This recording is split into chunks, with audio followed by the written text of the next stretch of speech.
mon avis, c'est ici. Ce n'est pas seulement nous qui sommes dans notre salle, ici, dans ce moment, mais tous les gens qui ont accès à l'Internet, actuellement dans le monde, vont en première place au Google pour se demander sur un médicament, sur un problème de santé, mal au dos, à la tête, avec n'importe quel problème. Et comme ça, les gens accèdent à l'information, ou alors avec les Facebook, parce qu'il y a aujourd'hui plusieurs Facebook qui sont à peu près fermés pour les gens qui ont certaines maladies. Alors il y a le Facebook pour les gens qui sont dans la tuberculose, il y a le Facebook pour les gens qui ont des problèmes avec la pression ou n'importe quoi. Alors les gens commencent à partager des informations et c'est devenu ce personnage social que je trouve tout à fait important et que c'est un peu le centre de mon projet de recherche, c'est le patient expert. J'ai appris quelques blagues sur le patient expert. You have to learn about thousands of diseases, but I only have to focus on fixing what's wrong with me. Now, which of us do you think is the expert? Or I've looked up my symptom on the internet and I think I've got all these life treatments illness. And then I already diagnosed myself on the internet. I'm only here for my second opinion. So, ça c'est le grand changement sur cette balance. Il y avait une balance, une relation asymétrique entre les médecins et les patients et les citoyens. Les médecins qui savaient tout ou presque tout, et les patients et les citoyens qui savaient rien ou presque rien. Et ça, il y avait une relation, un rapport de pouvoir entre les médecins et les malades et les citoyens.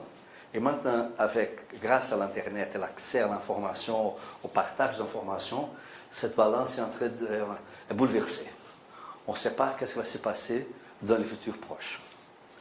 Il y a des gens qui disent que ça, l'autonomie, l'autorité, les prestiges des médecins ne seront pas les mêmes. Alors ça, c'est une grosse question. C'est une question qui je suis tout à fait intéressé. Alors, je vais commencer à parler un peu sur l'agenda, les projets que je développe au Brésil, dans les laboratoires Internet, Santé et Société que je coordonne. Je suis professeur d'un programme de communication et santé. Il y a un programme de Masters et un PhD Oswald Cruz Foundation en communication et santé. Je suis un des profs de ce programme. Alors, le premier point, c'est la question de la qualité de l'information.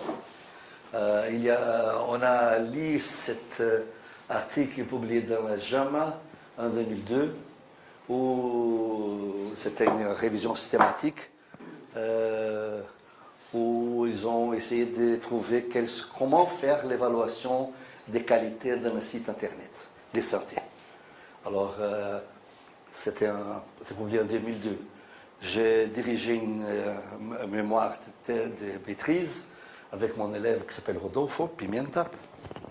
Il a fait une nouvelle révision systématique suivant les mêmes processus que les auteurs qui ont publié dans la JAMA ont fait.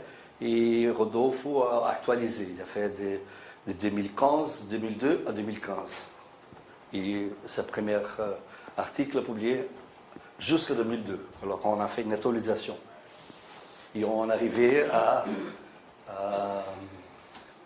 arriver aux mêmes conclusions. La conclusion de l'article de 2002, c'est celle-là, et Rodolfo, après faire la même révision systématique, a réussi à la même conclusion. Ça veut dire que les travaux qui font de l'analyse de la qualité d'information d'un site Internet n'ont pas utilisé les consommateurs, les citoyens qui utilisent les sites comme évaluateurs.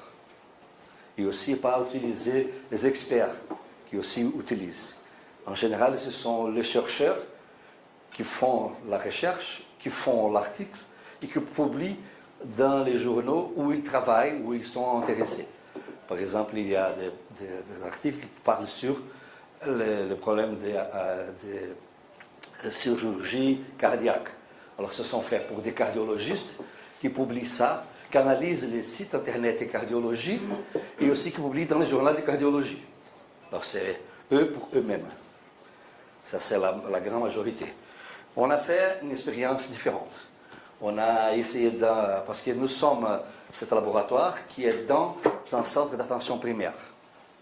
Dans la Fondation Oswald de Cruz, il y a aussi un centre d'attention primaire pour les gens qui habitent dans les bidonvilles. Nous sommes actuellement un campus universitaire. Tout autour, il y a des bidonvilles. Et ces habitants des bidonvilles fréquentent ces centres d'attention primaire. Et notre laboratoire d'Internet est dans les centres d'attention primaire. Mes collègues dans les centres d'attention primaire ne savent pas très bien qu'est-ce que j'ai fait là-dedans. Parce que comment on peut avoir un centre d'Internet dans un centre d'attention primaire? Parce que pour eux, attention primaire, ce n'est pas information, ce n'est pas communication, ce n'est pas empowerment, ce n'est pas autonomisation. Attention primaire, c'est médicaments, c'est les soins, c'est l'éducation pour... J'ai vu une fois, il y avait une collègue qui montrait aux filles enceintes un tableau pour montrer comment ça faisait le fœtus qui grandissait dans les ventres de la fille. Comme ça. Je dis, c'est une personne complètement hors du monde, parce que si tu touches sur Internet, tu peux voir tout ça avec plusieurs films, plusieurs choses, mais il est toujours de la même manière de travailler, comme je dis, voilà le 19e siècle. C'est comme au 19e siècle.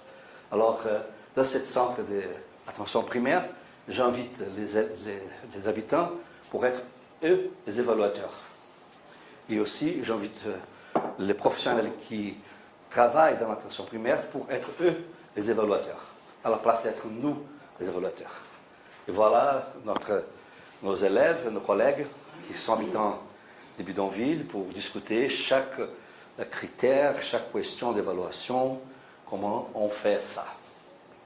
Et aussi, au moment de l'évaluation elle-même, avec les élèves qui participent. Alors, on a publié déjà des livres, des rapports sur l'évaluation qu'on fait des sites de dengue et aussi des sites de tuberculose. On a choisi par hasard, on a invité un de nos élèves à entrer dans les bidonvilles et à aller dans les endroits où il y avait des langhouse, qu'on appelle au Brésil, je ne sais pas si on dit ça ici aussi. C'est l'endroit d'accès libre à l'Internet, libre, tu payes pour une heure de réel, tu payes un peu d'argent pour avoir accès. Ça s'appelle comment? Cybercafé. Café Internet, ça s'appelle Langhouse. Pour aller dans les Langhouse et entrer dans le Langhouse, il y a plusieurs ordinateurs. Alors, ils mettent les mots dengue dans les Google, ou les mots tuberculose dans les Google, et voir quels sont les 10 sites Internet qui apparaissent en premier. Et on a fait l'évaluation de une vingtaine de sites Internet, entre des sites Internet du gouvernement fédéral, du gouvernement de l'État de Rio de Janeiro, du gouvernement de plusieurs villes, et des ONG, et aussi des institutions privées très réputées. Et aucune de ces sites ont réussi à avoir 60% de réponses positives.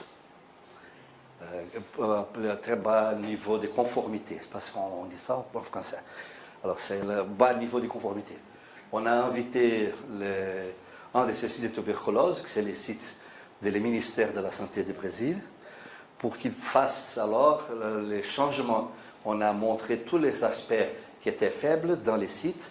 Ils ont fait les changements, ils ont arrivé à avoir la conformité et on a eu le droit de les donner les timbres de certification. Maintenant, notre laboratoire a le droit, dans la Fondation Oswald de Cruz, de certifier des sites Internet de la santé. Et ça, c'est les sites tuberculose circulant d'information, et c'est les sites Internet du ministère de la Santé. Ça, c'était maintenant en décembre. Le 14 décembre, on a fait une réunion pour lancer les timbres Serge Arouca, avec le visage de Serge Arouca. Alors, c'est les timbres de qualité de certification, comme le Home Code qu'il y a en Suisse. Nous avons fait notre code. Si vous voulez, on peut parler un peu plus de détails sur tout ça. Alors, l'autre axe de recherche, c'est aussi la vie dans le Facebook. On a déjà publié trois articles, ils sont tous, celui-là, celui-là, on peut le trouver en anglais, mais ces deux, malheureusement, non.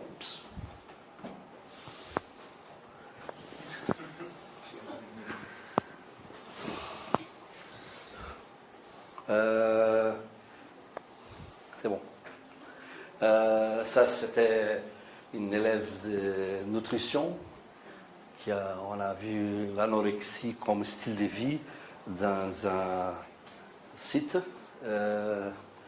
Et aussi ça, c'est par rapport au site internet officiel Rio sans homophobie. Et ça, c'est le dernier qu'on a utilisé 3 Facebook avec des groupes de gens avec sida, de la diabète et de l'hépatite C.